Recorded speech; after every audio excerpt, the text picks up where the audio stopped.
Good day. Evictions coming for illegal New York City smoke shops.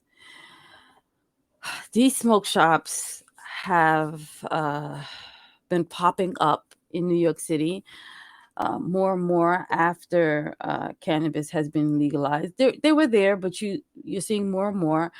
Either people don't know the process, or some people just figure it's okay. There's really no risk. But quite a few of these smoke shops have been robbed. People sadly have been killed. And then kids are going into them and buying um, stuff that looks like candy and cookies and chips. And, this is hurting these kids' brain, their bodies.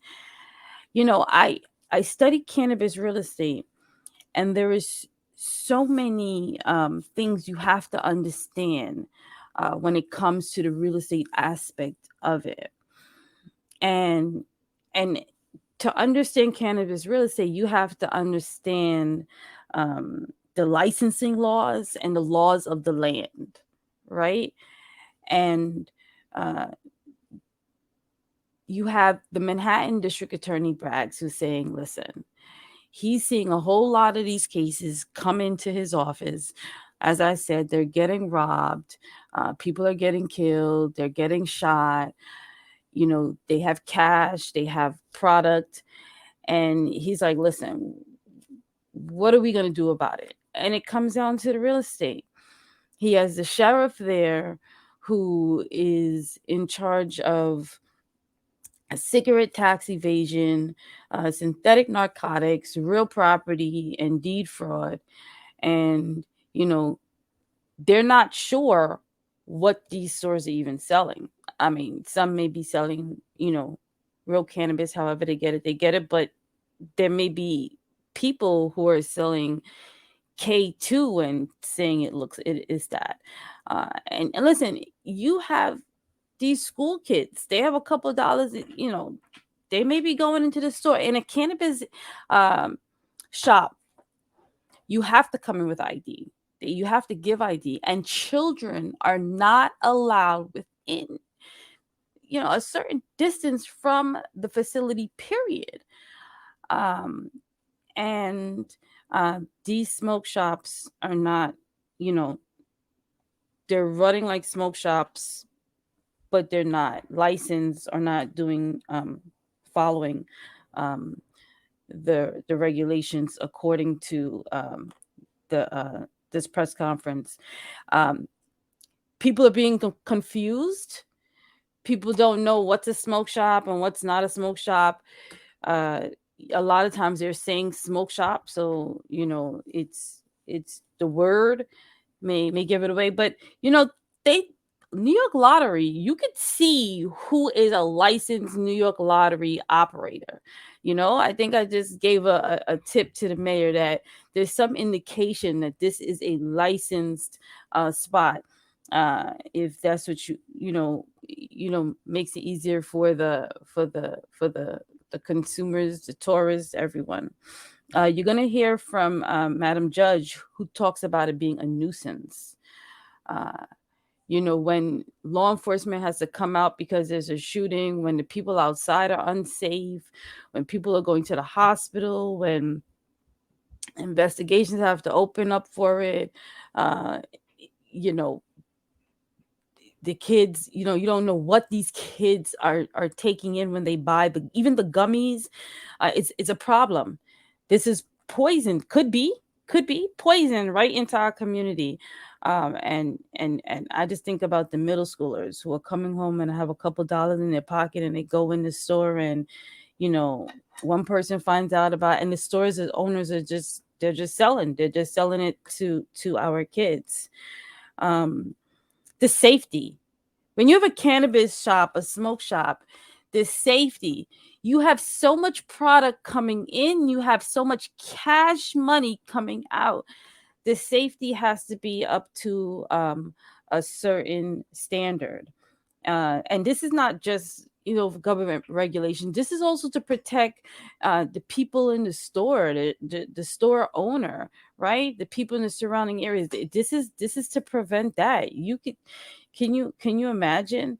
You have that much cannabis, and what kind of, I'm not even going to give any, ideas, but as someone who studies cannabis real estate, and when you look at how to help someone get their shop, you have to look at all the possibilities to protect them and their product, and some of these things are actually regulations.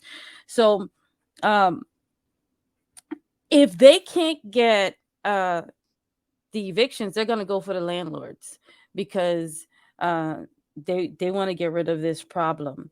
And to the landlords who are looking to, register your business, your building, get your building rented to a licensed cannabis business, there's a couple things you got to look at. Look at your certificate of occupancy, and look at your zoning and see what kind of changes could be made there, or if it could accommodate the use, your intended use. And then also look at your mortgage clause. So you have to look at, if you have a mortgage on that property, you have to look at your mortgage clause, because you know if that particular business is not considered a legal business, in to the standards in your mortgage clause, your mortgage could be called due. So you want to look at all those things. We're going to hear from uh these people in this press conference. There's a lot of people here. When it comes down to real estate, it's a lot of people involved when it comes down to real estate, and that's what they brought it down to. They brought it down to the evictions in order to stop these smoke shops. So let's hear from Mayor Eric Adams, the district attorney. Quite a few people are here and ready to go.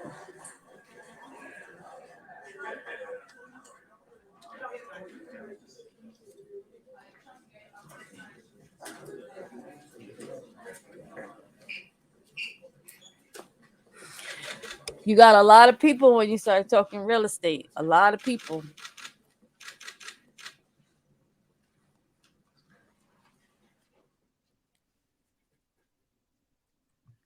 Good afternoon.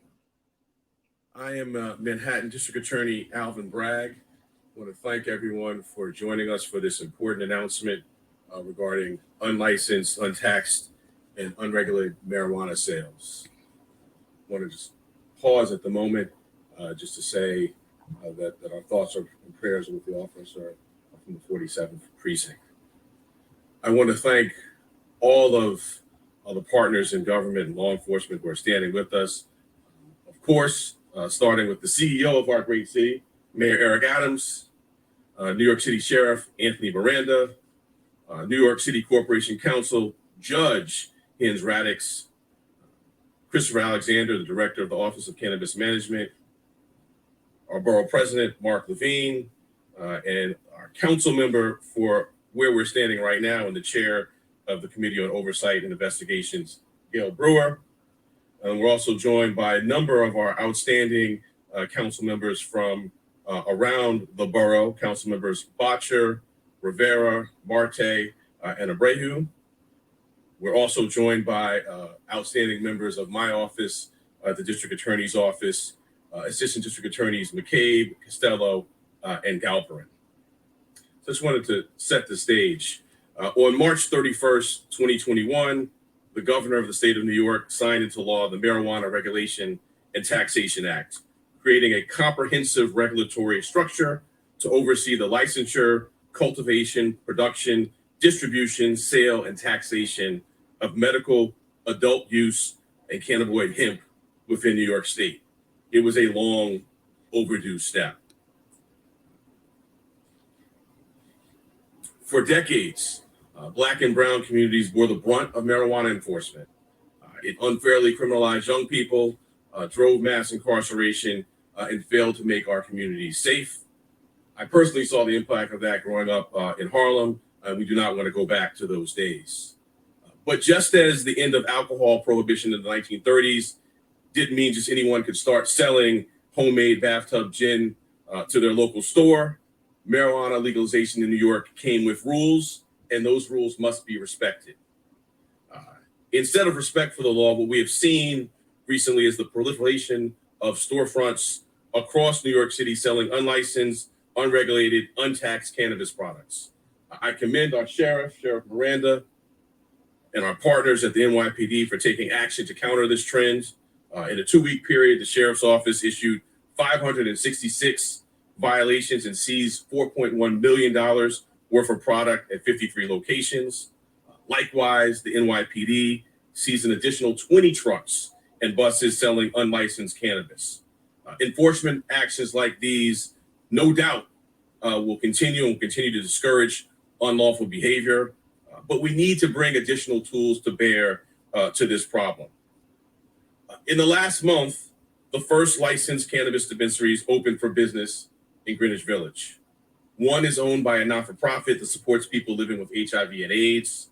The other by a formerly incarcerated entrepreneur who received priority for a license because he is one of countless Black men who was harmed by the drug war in the 1990s. But those legitimate businesses face stiff competition from shops that are not following the rules. It is time for the operation of unlicensed cannabis dispensaries to end. So today, my office sent letters to approximately 400 smoke shops in Manhattan. We informed these shops that my office is prepared to use our civil authority under Real Property Actions and Proceedings Law, Section 715(1), to require owners and landlords to commence eviction proceedings against commercial tenants who are engaged in illegal business activity, including the unlicensed sale of cannabis, the sale of untaxed cigarettes, and the sale of adulterated products. If owners and landlords fail to initiate timely eviction proceedings against these commercial tenants that are in violation of the law, or fail to prosecute those proceedings diligently, my office is prepared to take over and pursue eviction proceedings. While we are not ruling out criminal prosecutions for tax evasion, money laundering, or the sale of cannabis to minors, the focus of this initiative at this time is civil enforcement. We want to give New York's legal cannabis market a fair chance to thrive and give New Yorkers the security of knowing that a safe, orderly system is in place for cannabis dispensaries. Advocates fought hard to put racial equity at the center of New York's cannabis legalization regime. Past convictions were automatically expunged or suppressed. People with past convictions for marijuana and their family members are being given priority for these licenses. 50% of licenses are set aside to social and economic equity applicants. The state created an incubator program to encourage these applicants and provide technical assistance to first-time small business owners. And very importantly, 40% of the tax revenues from legal cannabis will be invested back into communities that were most harmed by prohibition. Those who flout the cannabis tax laws and regulations are robbing the very communities that suffered from marijuana criminalization for decades. Communities that are finally on the cusp of benefiting from a just and equitable system. We cannot allow that. I will not allow that. I hope to see full cooperation from building owners and commercial landlords as we pursue this education and criminal enforcement strategy. Together, we can level the playing field for New York's legal cannabis market and deliver on the promise of equity and fairness that legalization advocates fought so long and hard for. And now I want to turn the podium over to the CEO of our great city, Mayor Eric Adams.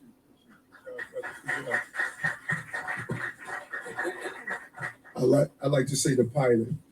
You're all passengers on this plane, right, Marsha? This is just good coordination, and it's really about what you're seeing. I hope is the hallmark of this cohort of electeds, particularly with the district attorney, as we continue to combine the use and the powers of our offices to go after those things that historically we attempted to fight in silos. What the district attorney is doing around mental health is just really a compliment to what our goals are, getting those who are living on the streets or in households don't have the services they need. And now we're looking at the issue of cannabis. Just say a few weeks ago, we saw the opening of a few locations, and we saw an overproliferation of those who thought they were going to skirt the law. And there's a few dynamics to that. I think proper education is at the hallmark of what we must do. When you read and state that marijuana is legal, many people took it that you can just open up a location any way you want. And that is why we started with a level of education. We wanted to let people know that you can't just open a shop. And then the real partnership with our lawmakers. Councilwoman Gail Brewer has been very clear of the large number of locations that have opened in her district. The borough president of Manhattan has also joined that. The local electeds that are here with us today have also pointed out these locations. And these locations, believe it or not, if you do an analysis, they're starting to feed robbery patterns. People realize that this is a cash business. They are targeting these businesses, and it is causing a level of robbery in these locations. So this holistic civil approach is also going to be connected to a public safety mechanism as well. You can't just open a shop and sell marijuana. There are rules, and we must abide by those rules in a very real way. And I was remiss, but I also want to thank you, District Attorney, and join your call, our prayers with the officer from the 47th precinct. I communicated earlier with the police commissioner, and hearts and prayers are with him and his family. And as we get new information, we will keep everyone up to date. This is what this administration is zeroing in on, and the Sheriff Anthony Miranda has really brought an approach of how we confiscate, educate, and not focus on incarcerate. That is not our goal. Our goal is not to turn one punitive approach to marijuana possession into another punitive approach.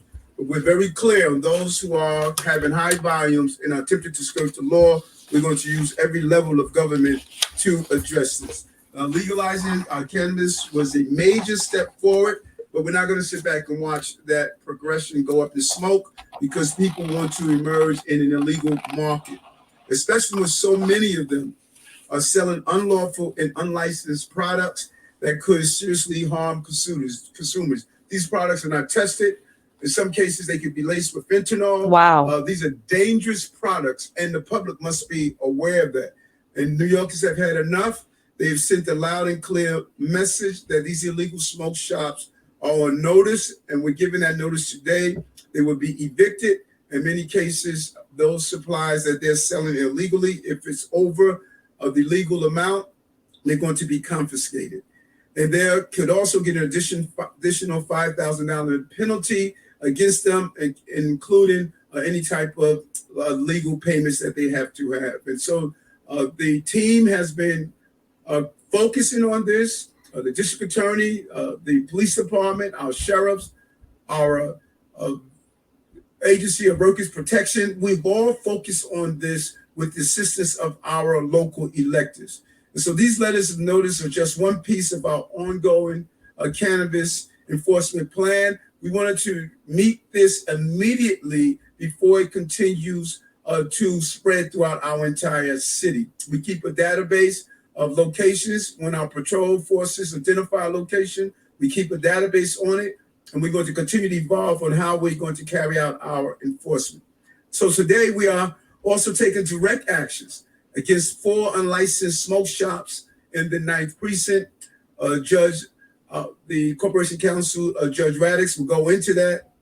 These individuals have been selling cannabis without a license and were illegally selling products to underage auxiliary officers as part of our test cases. And so those who are selling illegal cannabis, they have no regard if you're selling it to minors or anyone else. This is a real issue that we are zeroing in on. And we're not going to stand by while illegal outlets sell drugs and vapes to our children, while simultaneously undermining an emerging industry that can provide jobs and justice for adults. This justice and jobs that we have fought for years. We're not going to only use the tool of eviction, we're going to use the tool of proper enforcement, and that is why many of these initiatives are taking place at once. The 2-week interagency pilot program we ran in November put all these locations on notice, and that is why we want to educate, and we have continued our enforcement efforts in recent weeks against bad actors. We have given them plenty of time to clean up their act. We wanted to let them know that we're not going to stand idly by, and we won't stop until every illegal smoke shop is rolled up and stubbed out, and know that there are ways to sell legal cannabis. We're clear that bad actors undermines the promise we made to New Yorkers who were impacted by marijuana criminalization.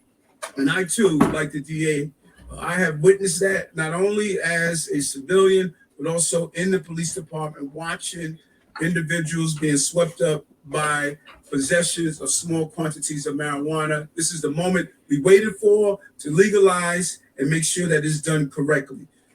Cannabis criminalization was an all-purpose tool to arrest, and prosecute young men and women in this city, particularly those of color. That was wrong then, and it would be wrong to have this process undermined. Legal cannabis is expected to be a $1.3 billion industry, 40 million per year in tax revenues. This could be an emerging industry that delivers equity to those who deserve it the most. Now, again, District Attorney, thank you so much for your partnership and moving this initiative forward. Thank you so much, Mr. Mayor.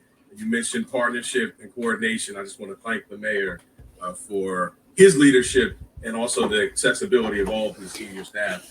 That's what helps us. GSD? And I also want to thank, I think I didn't do this at the top, I want to thank God at Riverside for hosting us, a tremendous community partner here on the Upper West Side. The mayor mentioned enforcement action that the Corporation Council has taken, so now I wanted to call to the podium Corporation Council Judge Hines Rax.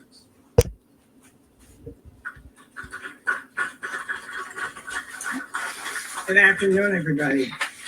Thank you, Mayor Adams and DA Bragg and Sheriff Miranda and Chief Madry from PD for this collaboration to improve the quality of life for New Yorkers. Together, we will ensure the growing serious problem that we face with unlicensed cannabis sales is abated, and that business owners are held accountable for flouting the law. In addition to the good work that DA Bragg and the sheriff put the smoke shops on notice, the NYPD, pursuant to a designation from the Corporation Council, filed a nuisance abatement, at least 4 nuisance abatement cases today.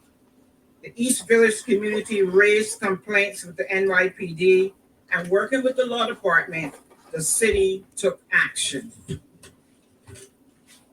The Marijuana Regulation and Taxation Act, as stated by DA Bragg, created comprehensive regulations for the sale of medical adult use cannabis. The law is grounded in best practices for public health and safety, including keeping cannabis products out of the hands of youth and establishing product quality and safety guidelines.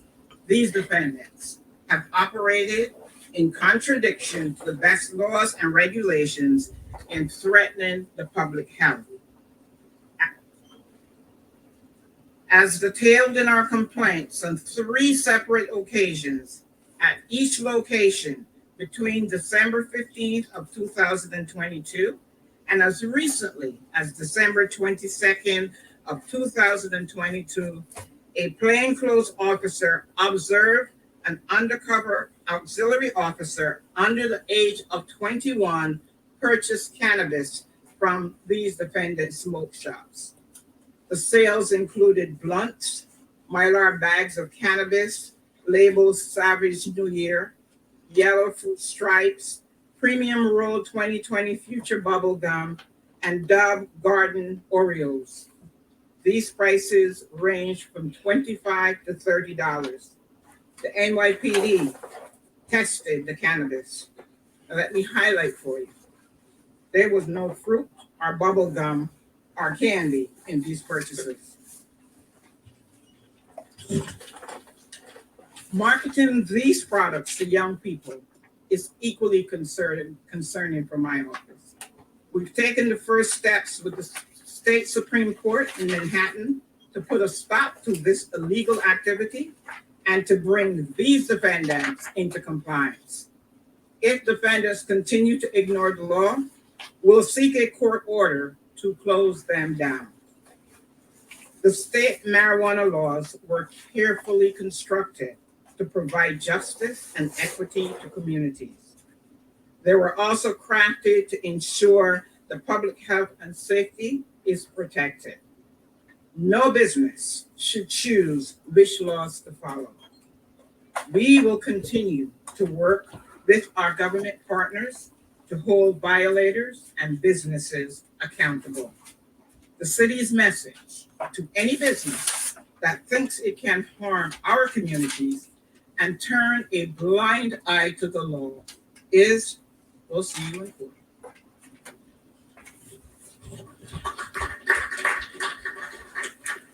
Thank you, Judge. I will now hear from Christopher Alexander, the Executive Director of the New York State Office of Cannabis Management. Good afternoon, everybody. Thank you, DA Bragg, for your leadership in this moment, as well as for your organization here and bringing all these parties together to make sure that this law is brought to life in the right way. Thank you, Mr. Mayor, as always, for your leadership. We have, in the last several months, done quite a bit to bring this law to life. I'm proud to stand as one of those advocates who fought for a long time to see this thing come to life. And you all hit on some of the key points that this is not what was fought for. These businesses are skirting our rules, selling products attracted to minors, selling products to minors, doing so without reinvesting meaningfully in the communities in which they operate, not allowing the revenue to go back to the communities that have been impacted. All violate both both the laws on the books, on the state cannabis law, state tax law, municipal law, penal law, but also the principle under the MRTA. And so we're proud to stand here, our enforcement team, the newest state agency. So we've been building capacity, but we're proud to have been able to take this action with the New York City Sheriff's Office over the last several weeks and months, and participate in the seizure of millions of pounds of cannabis, millions of dollars worth of cannabis products. Really our focus here has been making sure that we're improving public health outcomes. We're not allowing the sale of products that are contaminated. We don't know where this product has come from. In many cases, we've heard products coming from out-of-state operators who failed testing in their states and selling that product here to be sold on the streets of New York. And most of all, these products and these stores continue to confuse consumers who had thought that legalization, as it came to New York State, would look a certain kind of way. This is not it. We're proud to have opened the first 2 dispensaries. As the DA mentioned, one that's an organization that serves those who've been formerly incarcerated and those who are dealing with HIV and AIDS, and another to an individual who's been impacted himself from marijuana prohibition and its disproportionate enforcement. We're proud to bring these types of operators into the space. We're proud to be breaking the stigma around cannabis and its potential uses and benefits. We're also proud to be changing the mold of what the cannabis industry can look like. But we cannot do that. We cannot do that while we have these illicit shops draining necessary resources from our program and confusing the public. So we are really eager to continue to take on this work. The governor, who has done the most to support our program coming to life, including making sure that the Office of Cannabis Management has all the resources that it needs, and we're still growing to capacity. But in the meantime, we've had to lean and work really collaboratively with our local partners. And so this model here that you are laying out, DA Bragg, is one that I hope is replicated across the state. We're going to be calling every county official and every local government to make sure that they know to call your office when they want to know how it's done. So we appreciate all of you in your partnership. We're proud to stand with you. And as you said, the Marijuana Regulation and Taxation Act is far-reaching in its principles. And we are trying to do it right. And I believe that we are. But without this type of collaboration and partnership, we'll continue to have our goals frustrated. And so I just thank you all, eager to get back out there and continue to seize this product. Thank you. Thank you so much. Inspiring to hear from someone who advocated for it, now overseeing the implementation. Now I want to turn it over to my partner in government. I'm so proud to represent the borough of Manhattan, even prouder to do it side by side with my dear friend, our borough president, Mark Levine. Thank you, DA Bragg, for leading on this issue and so much more. Grateful for our partnership. Mr. Mayor and your team, you're getting this done. More than just letters. Thank you. Thank you also to my wonderful predecessor, Gail Brewer, for raising hell about this issue. You're very good at raising hell, Gail. And we appreciate you always. For those of you who are getting to know Goddard Riverside, if it's your first time visiting here, this is one of the best social service nonprofits and housing nonprofits in New York City and beyond. To Rod Jones and the team, thank you for what you're doing every day. What New York is trying to do here under Chris's leadership has never been done anywhere else in the country. We are the first state that is really investing in achieving equity and how this industry is rolled out. Every other state paid lip service to that. Every other state talked about achieving equity. They all failed. Every one of them has failed. We are the first state that's putting resources on the table, that's designed a program with the explicit goal of impacting the communities who were brutalized in the so-called war on drugs, giving those same communities a chance to achieve some economic empowerment as we roll out this industry. And that is really hard. It is going to be really hard under the best of circumstances. It will be impossible if we have 1,400 unlicensed retailers in New York City. That equity play will not succeed. And we have got to act. We have not succeeded yet. The sheriff has led, I think, hundreds of enforcement actions at this point. And we thank you for that. You've been seizing product and you've been levying fines, and the stores are still there. Why is that? They're making so much money that they are seeing the lost product and the fines they're paying as just a cost of doing business. And they're continuing to operate. Now, this strategy of taking their leases, that's at a whole nother level. And we know from more difficult times in the 70s, 80s, and 90s that actually works. And I do believe this will work. So I commend the entire team for taking this step. This also matters to consumers. As Chris said, if you're buying from an illicit operator, you have no idea what you're putting in your body. You really don't. You are taking a risk. And as for young people, Judge, I think you described bubblegum flavor, maybe cotton candy flavor. I've seen Cocoa Puff flavor. Who are those meant to sell to? We all know. Those are deliberately targeting kids, and kids are buying from those stores. Make no mistake. There are people under 21 who are in our city who are buying from those illicit stores. That's not happening in the licensed dispensaries. Finally, this is also a problem for neighborhoods because, as the mayor mentioned, these are magnets for robberies. They have so much cash on hand, like potentially like tens of thousands of dollars of cash on hand. And so they are targets, and that is making neighborhoods less safe. So for all of these reasons, we have to act. I am very proud of this team, this coalition that's come together. This is really important, and I'm looking forward to us getting this done. Thank you, everybody. Thank you, Mr. Borough President. So who better to end with than our council member? We're on the Upper West Side for a reason, Councilmember Brewer. I think the Borough President said raising hell. Certainly you've been leading on this issue, and we've seen what you've done up and down the Upper West Side. So the tireless Councilmember Gail Brewer. Thank you very much, DA Bragg, and for your amazing work and your staff. And I want to thank the mayor. You know, the mayor, you're wonderful, but you know who's even better is Sheriff Miranda. He is fabulous. Just want to let you know. I am delighted to be at Garden Riverside. I want to echo what the borough president said about Rod Jones. It's great to be here.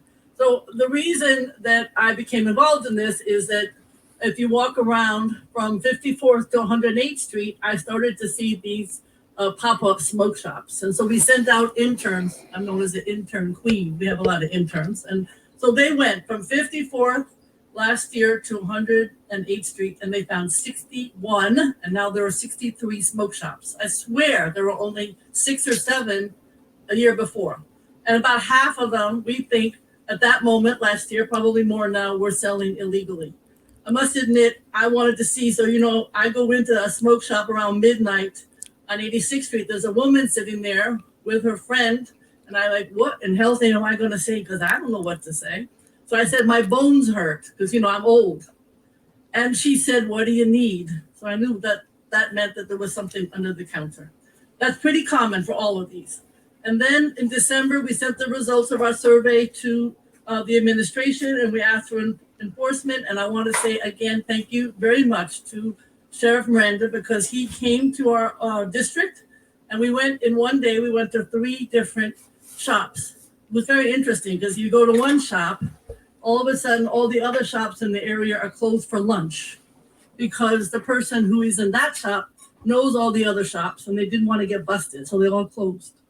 Well, in 2 shops in particular, thanks very much, not only to the amazing staff of the sheriff, but also to Chris's shop, State Cannabis. Those 2 staff members, and there were about 10 people, worked really carefully to do 2 things. One, to take out all of the illegal merchandise. And of course, it's not only the cannabis, it's also cigarettes from North Carolina that have absolutely no stamp whatsoever.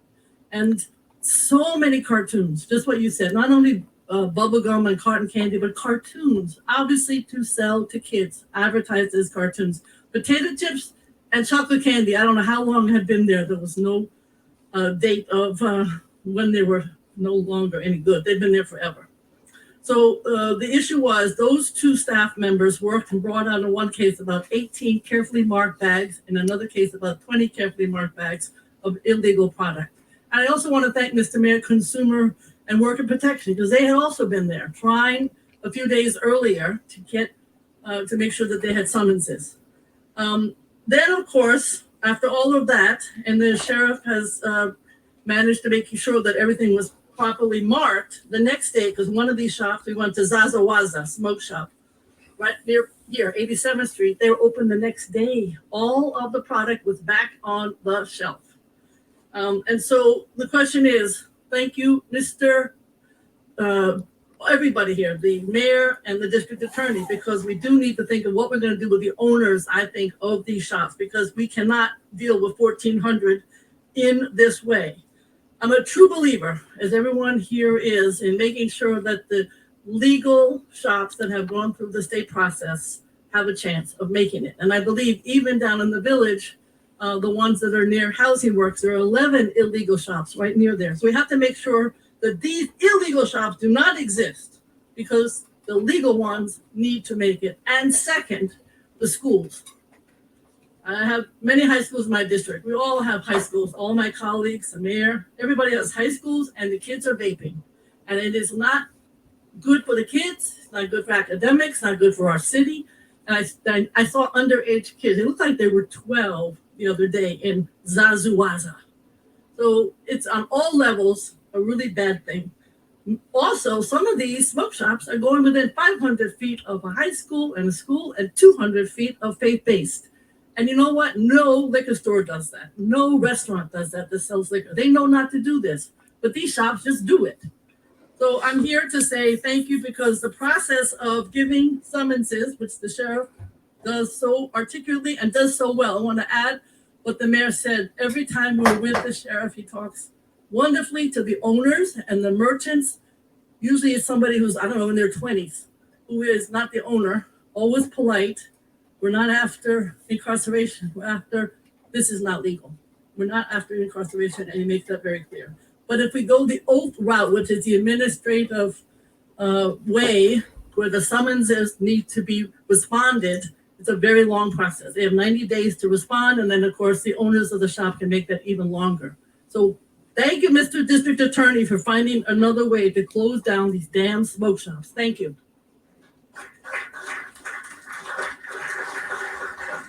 Thank you, Councilmember Brewer. I just wanted to end on a note of gratitude for all of our other council members. I acknowledged them at the beginning, but just wanted to do it again. Council members Botcher, Rivera, Marte, and Bright, who are on the front lines fighting these smoke shops in their districts. This is a borough-wide initiative. We're all locking arms on this, and I thank them for that. And I also wanted to, again, thank my team and pass on all the praise that was given to me to the career lawyers in my office who are going to be doing all the work on this. ADAs, Robin McCabe, Rick Costello, and Gary Galpin. And let's start with Steve. The question comes to mind here. Is the city, is your office prepared to take 400 some shops to court? If you go through eviction proceedings, that can often get complicated. You have to prove the landlord knew that illegal behavior was happening. Is there the capacity in your office in the city to take hundreds of shops to court? Or is this just bluster? well, the first hope is that putting people on notice, as we're doing today in this fashion, those commercial landlords, that they will heed that warning. And then after that, this is what we do. We enforce the law every day, ably through 500 career prosecutors. And so we will do what we do in other matters. We'll look at the data, we'll look at the evidence, we'll look at where things are most acute. Councilmember Brewer mentioned the cluster around the two that are operating legally. That area certainly is a primary concern. Other clusters we'll look at. The mayor mentioned, as I think our borough president, the magnet for other criminal activity, the robberies we've seen. So those are the kind of, this is what we do in the New York County DA's office. So those are the kind of issues and considerations we'll look at to do priorities. It sounds like you need to prioritize cases. You're not going to take everyone into court. Well, we're certainly not going to go in alphabetical order, right? I mean, what we do, and I don't mean to be coy about that, right? We do this on every issue, whether it's the coordination that the mayor, the NYPD, and I have been doing on guns, right? We're looking at those few who are harming the most of us. We're strategic, we are smart, and we are targeted. And we're going to bring that same rigor to bear to this issue. Just a question from one of the most comfortable asking and answering it. You guys raised the issue of the NYPD testing some of the seized marijuana. I'm wondering if somebody could tell me, what substances are you finding some of the seized marijuana is adulterated with? Mr. May mentioned fentanyl. Yeah, and we'll do that. Chief Madry was going to be here, but he responded to this issue. We'll give you, that's a great question. We'll give you a list of what we're finding and what they are mixed with, if it's fentanyl or others. So I'll have the NYPD give a list of what we're finding in it. We'll get that to you today. Thank you. For the mayor, the DA, or whomever wants to answer, I'm just curious, what took so long? Because this issue has been a persistent and growing problem for over a year. So what took so long to get to this point where you decide to leverage your authority to pressure the landlords? And then how soon could the city theoretically begin eviction proceedings? So the work has been going on previously. I think you heard the council member and others talk about the great work that the sheriff's been doing. I had in my opening remarks statistics about seizures and the work that the NYPD has been doing. And so, as with all issues that are developing, you start with some tools and then you pan out a bit. We think this is a tool that at this moment is one that can be particularly impactful. So there has been work that's been done. That work won't stop. We'll add this to that, and we think together, the totality, the coordination, the partnership you've heard about will really move the needle. And what about when evictions can begin? So, as with all litigations and all initiatives of this, it's going to be very fact-born. So we start today. I would say my hope is to not have to bring a matter, right? Hopefully the commercial landlords will understand that they've been put on notice, understand what we've laid out in the statute, and will want to get compliant. Those that aren't, we will continue to do some education, and then we'll move forward, as I said, to the last sort of questions, in a strategic manner.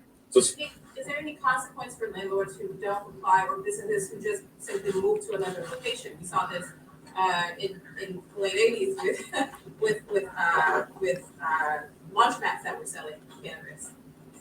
it's an eviction proceeding, right? So the relief within the lawsuit itself would be from that premises. But as you see from just the coordinated effort here, we're not trying to move people from one location to another. We're trying to help this nascent industry and all the principles that undergird it stand up and flourish. Thank you. A couple of questions. This applies to Manhattan only, obviously. For the mayor, can you talk about how this might set a precedent citywide?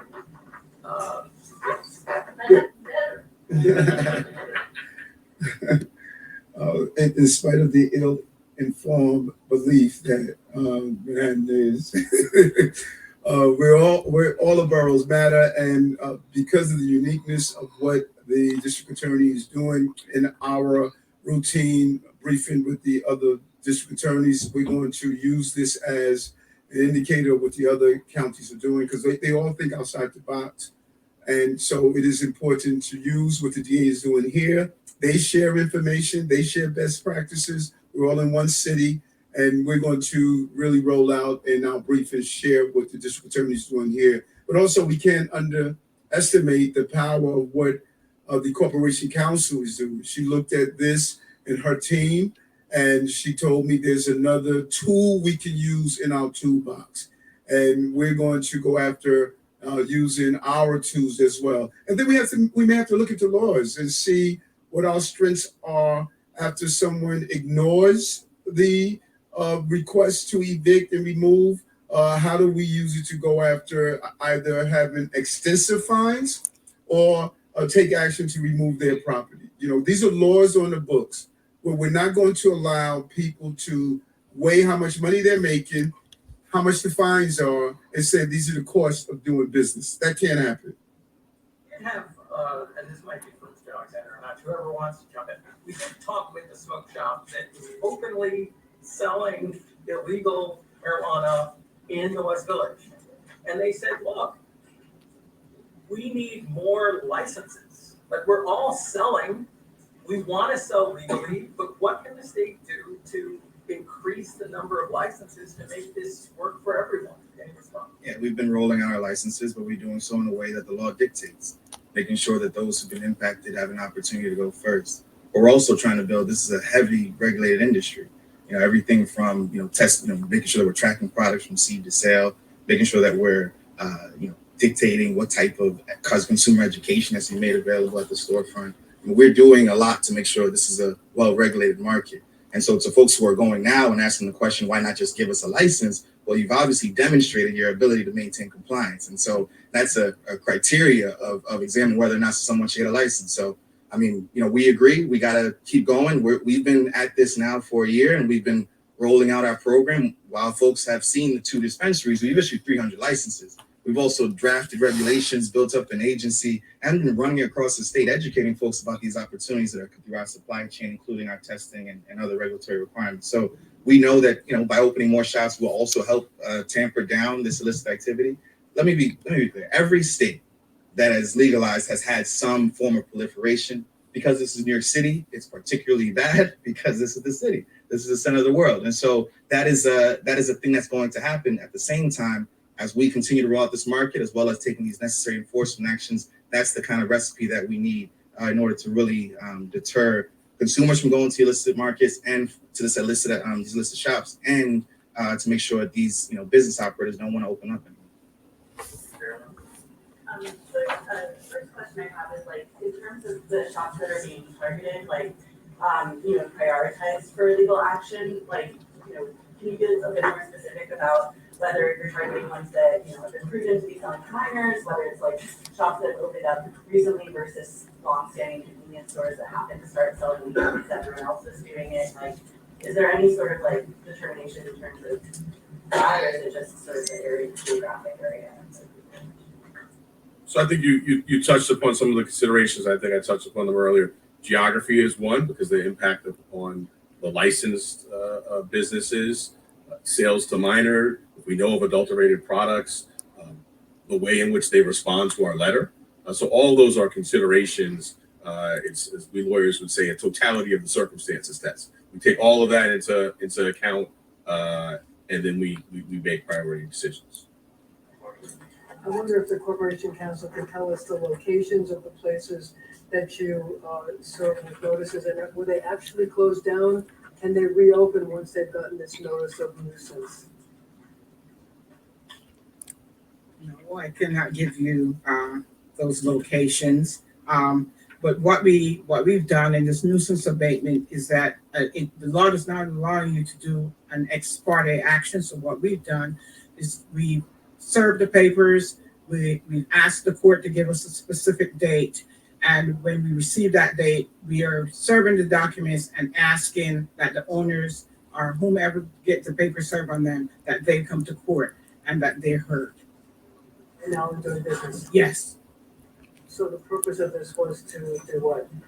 The purpose of the nuisance abatement is to serve them. They have to be served with notice. How long will it take before you can actually bring it to court? I do not know the exact date. We can provide you with that, but the court has served when we filed the papers today. We don't have it. We have not yet been given a court date. The property is reserved, right, or is it also this store? Is it specifically the landlords of the properties where the stores are that are being served? The people in the stores who are selling the contraband are being served. The mayor, when you were a police officer, did you make any arrests for conduct that's now legal? And do you regret that? The same question for the district attorney. When you were a prosecutor, when you're a line prosecutor, did you prosecute anyone for conduct that's now legal? And how do you feel about that?